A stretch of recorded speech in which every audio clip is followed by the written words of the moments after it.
खुलुमबाय। बियो खाब्रां बड' फेस्ला रादाब मुसलपुर। बेरेफुंजानि थि 7 बाजिनाय लोगो लोगो रादाबखौ फोरमायदों लान्था ब्रह्मआ। दिनैनि गाहाय रादाबाव दं चिराङाव भुटान हाजोनिफ्राय गोबां लाइफां खावना लाबोनानै ट्राक हमनो मोन्दों। आरो गाबोन जिब'दननि 33थि जोनोम सानखौ क'क्राझाराव खुंसिगोन होननानै जोंनि रादाब सुलुंनि गेजेरजों फोरमायहरदों। दानिया फैदो आबुं रादाबाव। उदालगुरि जिल्लानि सिङाव थानाय खैराबारिनिफ्राय थांनाय सनिबारखालि गोमानानै थानाय माथाम खांखमाखौ मैया तेजपुर चेक पस्टआव मोनफिननाय होननानै जोंनि रादाब सुलुङाव फोरमायदों। खौरांखौ दैथायहरदों खान्थाल बुदां बरगयारिया। दानिया फैदो गुबुन मोनसे रादाबाव। मैया बेलासियाव मुसलपुर हाथाय खालामनानै जालुकबारि थांनाय लामायाव सासे आइजोनिफ्राय सासे दुथाङा आखायाव लानाय थफ्लाखौ सेख'ना लांदों होनना आइजोआ जोंनि खौरांगिरिनि सिगाङाव फोरमायदों। सेख'जानाय थफ्लायाव 5 रांनि बुट गोरान, 10 रांनि सयाबिन आरो 10 रांनि जानाय थाव दंमोन होनना बुंबावदों। चिराङाव आरोबाव लाइफां सिखाव हमदों। बावैसो सान सिगां बे एखे जायगायावनो खावना लाबोनाय गानलेट साम' फाग्ला सिखाव हमदोंमोन। दिनै हरावबो सोरांसि बे जायगायावनो भुटाननिफ्राय खावना लाबोनाय थुलुंसि मोखोना जार्मन लिंखिया फांब्रैसो बोखांनो हादों होनना जोंनि रादाब सुलुंनि गेजेरजों फोरमायहरदों। रादाबखौ फोरमायहरदों किरण नार्जारिया। गाबोन जिब'दननि 33थि जोनोम सानखौ क'क्राझाराव खुंसिगोन होननानै जोंनि रादाब सुलुंनि गेजेरजों फोरमायहरदों। रादाब सुलुङाव मिथिनाय बायदिब्ला जिब'दननि 33थि जोनोम सानाव भारतनि प्रधान मन्त्रियाबो बाहागो लागोन होनना मिथिनाय जादों। दानिया आं जिरायथ'नि, नोंथांमोना दसे एडभार्टाइज नायबाय थाथ'दो। आयु, आंना आखाया गोमो गोमो जाजोब्बाय।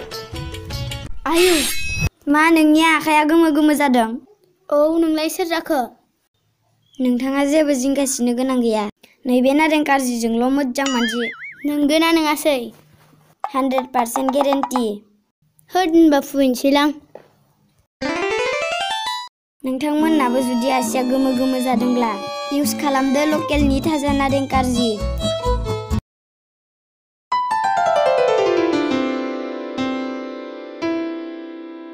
आयै मा ओंख्रि संखोलै? गैया आइ, फाथोजों दिंखियासो। थै, बे फाथो गोखाखौलाय सोर फाग्लाया जानांगौ जाखो? हा गैयाबालाय बहा मोननांगौ जाखो? मा नोंस्रा मैगं गैया? गैयाथ'। नोंथांमोना सिन्था खालामनाङा। नैबे थास' बिबारखौ अमा बेदरजों जा, बिराद गोथाव जायो। नोंथाङा बेखौ मालायनि बारि नागिरबानो मेरला मोनगोन। नोंथांमोनाबो खनसे संनानै जादो।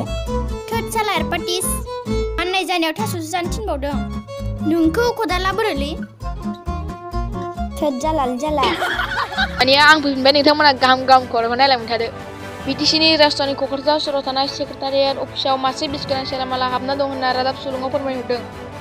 बिसगोनां सेरामालाखौ दासिमबो खौरां हरसेयावबो हमनायनि लाहार फाहार लायाखै होनना अफिसनि अफिसारफोरा जिब जुनार रैखाथि होग्रा आफादखौ अजद खालामदों। खौरांखौ दैथायहरदों लावथब ब्लगारआ। बाक्सा जिल्लानि सिङाव थानाय जप्पा होननाय गामियाव खिफि लेवा बेन्दोंनि आबाद मावनाया बाक्सा ओनसोलखौनो गोग्गानाय लाबोनो हादों। रादाब सुलुङाव फोरमायबावनाय बादिब्ला गासै 7 बिगा होनना फोरमायदों। लोगोसे गोजोनथाव खौरांबो बिथांनि खिफि लेवाखौ पतन्जलि आयुर्वेदिक कम्पानिया मुलिनि थाखाय लांगोन होनना फोरमायबावदों। बेजों लोगोसे दिनैनि रादाबखौ खिनो थांथां ओंखारनानै बे खिनियावनो दोनथ'नाय जाबाय। गोजोन्थों।